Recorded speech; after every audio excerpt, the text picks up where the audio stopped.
what are some of your future goals with it? And are there, as we're like kind of closing out, are there any upcoming projects or initiatives that you're particularly excited about? And then, finally, what message would you like to leave with our listeners, especially those, who may be struggling with their mental health? And how would you like to empower them? Yeah, that's a great question. So with Neuro Organics, like I said, if we could somehow get this education across the globe, I think that would be amazing. And I think a lot of this work is already being done. And even if it's not through Neuro, find a platform that works for you, because at the end of the day, maybe the way I deliver education is not going to be this, it's not going to resonate, and that's why we have so many different types of educators in the world, and why we have so many people with different gifts. Yeah. Find what works for you. Neuro is not meant to be selfish in any sort of way. It's meant for people that are ready to take action, I think, more so, and are ready to really look themselves in the mirror. Because I can, like sometimes I'm like, yeah, but girl, like, let's just call a spade here. Did that happen or did it not? Like I'm one of those. And so that's what I'm saying.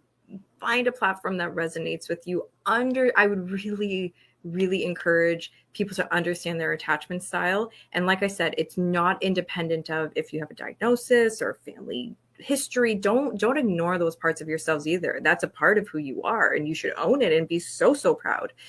But in understanding this, I think it, like I just said, it just somehow provides relief for yourself, and it relieves burdens. And so for neuro, definitely would love to take it more international. We made a lot of like headway, but I think a lot of people would benefit from this, because no matter where you are in life, we're not much different, and I actually find humans to be 99% similar, and we all seem to fight about that 1%, which is unfortunate, I think, in a way. And so there's that. And in terms of something empowering to leave you with, I mean, it sounds cliche to say love yourself, so I'm not going to necessarily say that, but I'm going to say be vulnerable.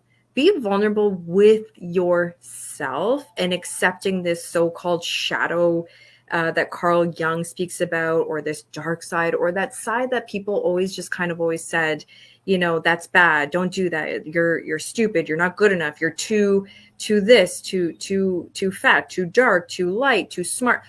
Just lean into your own vulnerabilities with yourself, so that when other people lean into you, you've created the space to allow it, and to also know when to step away safely without having to go to this extreme of ending a relationship, gossiping, toxic work environment, whatever it is.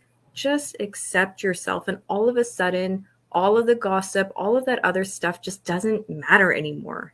It just doesn't, because you learned how to accept yourself. Therefore, you can accept others for who they are and choose how close they will be in your life.